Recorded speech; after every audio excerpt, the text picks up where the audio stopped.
नमस्कार विद्यार्थी मित्रो, मी प्राध्यापक डॉक्टर निरंजन शहा आजच्या व्हिडिओमध्ये आपणा सर्वांचे स्वागत करतो।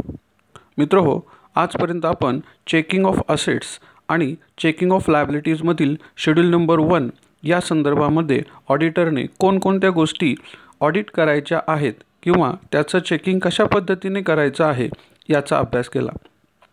आजच्या व्हिडिओमध्ये चेकिंग ऑफ लायबिलिटीज या संदर्भामध्ये शेड्यूल नंबर 2 म्हणजेच रिझर्व अँड सरप्लस या शेड्यूलमध्ये येणाऱ्या सर्व आयटम्सचं ऑडिट कशा पद्धतीने करायचं किंवा ऑडिटरने कोणत्या गोष्टी चेक केल्या पाहिजेत याचा अभ्यास करणार आहोत।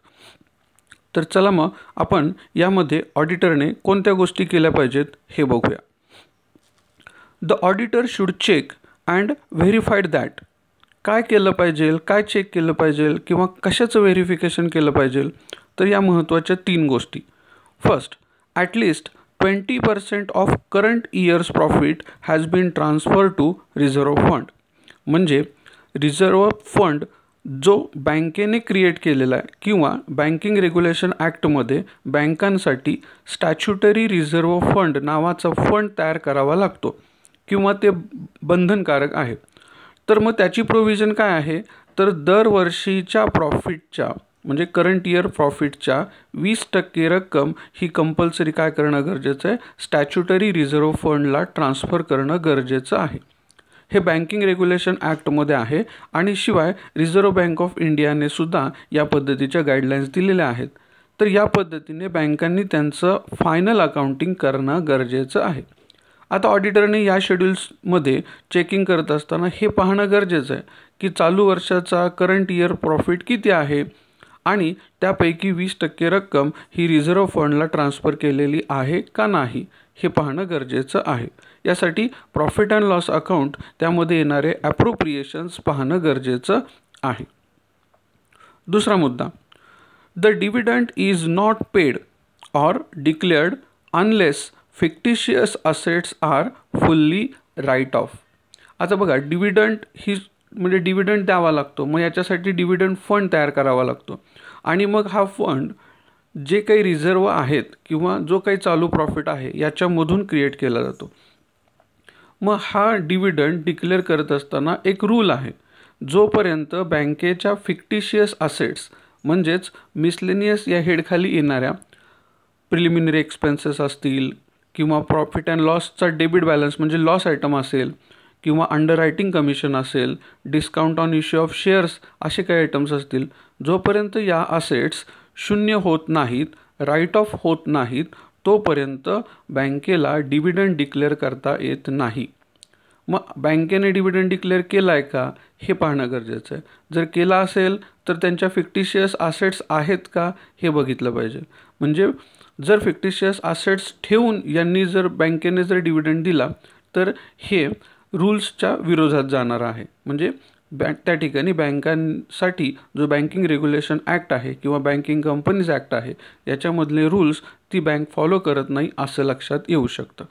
म्हणजे या ठिकाणी चेकिंग करताना हे चेक केलं पाहिजे की बँकेने डिव्हिडंड दिला का नाही दिला, मग डिक्लेअर केला आहे का, जर डिक्लेअर केला असेल आणि नंतर भविष्यात देणार असेल तर मग डिक्लेअर करताना सुद्धा ही काळजी घेतली पाहिजे की फिक्टिशियस असेट्स अगोदर नील करणं गरजेचं आहे। म्हणजे या ठिकाणी त्या राईट ऑफ करणं गरजेचं आहे आणि ज्यावेळेस अशा फिक्टिशियस असेट्स राईट ऑफ होतील किंवा नील होतील त्यानंतर जो काही प्रॉफिट शिल्लक राहील तो डिव्हिडंड स्वरूपामध्ये आपण शेअरहोल्डर्सला डिस्ट्रीब्यूट करू शकतो।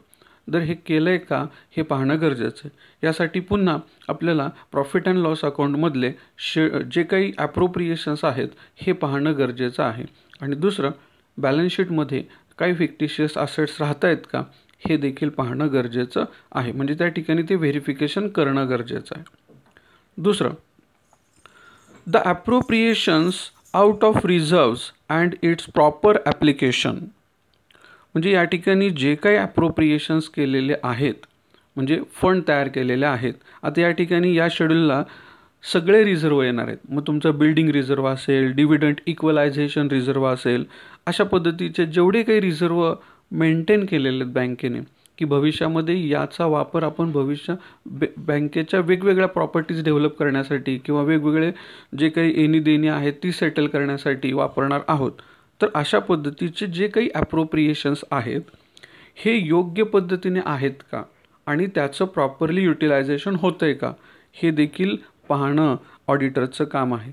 म्हणजे फक्त या ठिकाणी आकडेवारी चेक करायची आहे की एवढी अमाऊंट रिझर्वला आहे, तेवढीच पोस्टिंग झाली आहे का, तेवढंच रेकॉर्ड दिसतं आहे का, तेवढीच अमाऊंट बॅलन्स शीटला घेतली आहे का, गेल्या वर्षीची कॅरीड डाऊन ब्रॉट डाऊन बरोबर केली आहे का, हेच पाहणं फक्त ऑडिटरचं काम नाही.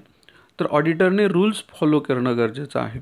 आणि मग या ठिकाणी रूल काय सांगतो की फॉर एक्झाम्पल सपोज आता बँकेने बिल्डिंग फंड तयार केला असेल, म्हणजे बँक सध्या ही भाडेतत्वावरती जे काही त्यांना जागा मिळालेल्या आहे त्याच्यामध्ये ती जर बँक चालू असेल आणि भविष्यामध्ये बँकेला स्वतःची बिल्डिंग खरेदी करायची असेल किंवा प्लॉट खरेदी करून त्या ठिकाणी कन्स्ट्रक्शन करायचं असेल तर त्याच्यासाठी काय करू शकते, इमारत निधी नावाचा निधी त्या ठिकाणी क्रिएट करू शकते.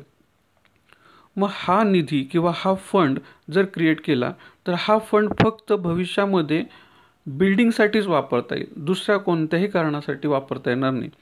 म्हणजे बिल्डिंग फंड हा प्रॉपरली कशासाठी वापरलं आहे, बिल्डिंग खरेदी करण्यासाठी. मग सपोज भविष्यामध्ये एखादं देणं निर्माण झालं तर ते देणं देण्यासाठी हा फंड यूज करता येणार नाही. मग तसं झालं आहे का हे चेक करणं गरजेचं. दुसरा एक फंड फॉर एक्झाम्पल उदाहरण सांगतो तुम्हाला की डिव्हिडंड इक्वलायझेशन फंड या नावाचा फंडसुद्धा बँका क्रिएट करू शकतात. आता नावात काय आहे, डिव्हिडंड इक्वलायझेशन म्हणजे समान. मग आता बऱ्याच वेळा असं होतं की प्रॉफिट कमी जास्त होऊ शकतो, यावर्षी प्रॉफिट जास्त झाला पुढच्या वर्षी तेवढाच होईल याची गॅरंटी नाही. मग त्या केसमध्ये ॲप्रोप्रिएशन्स करून किंवा स्टॅच्युटरी रिझर्वला बॅलन्स ट्रान्सफर करून जी काही रक्कम राहील ती सभासदांमध्ये डिव्हिडंड स्वरूपात वाटली जाते. पण ही वाटली जाणारी रक्कम दरवर्षी समान राहावी याच्यासाठी एक डिव्हिडंड इक्वलायझेशन रिझर्व क्रिएट केला जातो. म्हणजे जर एखाद्या वर्षी ही रक्कम कमी पडली तर या रिझर्व्ह फंडमधून ती रक्कम त्या ठिकाणी काय केली जाते, वापरली जाते आणि शेअर होल्डरला एका विशिष्ट प्रमाणामध्ये डिव्हिडंड दिला जातो. म्हणजे शेअर होल्डर्सचा डिव्हिडंड कमी होऊ नये याच्यासाठी किंवा खूप जास्त पण होऊ नये याच्यासाठी सुद्धा हा फंड क्रिएट केला जातो.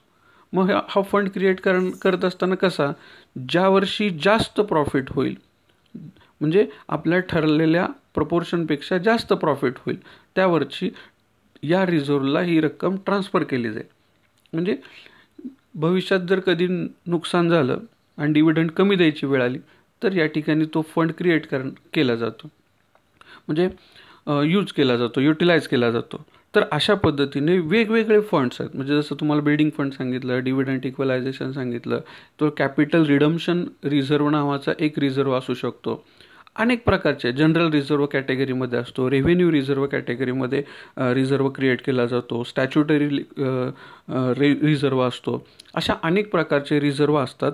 तर ते रिझर्व ज्या उद्देशाने तयार केलेले आहेत त्याच उद्देशासाठी ते वापरता येतील, इतर दुसऱ्या कोणत्याही उद्देशासाठी ते वापरता येणार नाहीत. हा एक अलिखित नियम आहे.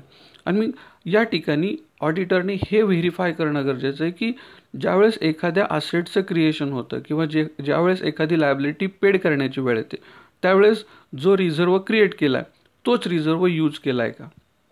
दुसरं जसं प्रोव्हिजन फॉर टॅक्सेशन ही सुद्धा प्रोव्हिजन आहे, म्हणजे हा सुद्धा एक प्रकारचा रिझर्व आहे. पण क्रिएट कशासाठी केला आहे, टॅक्स पेड करण्यासाठी.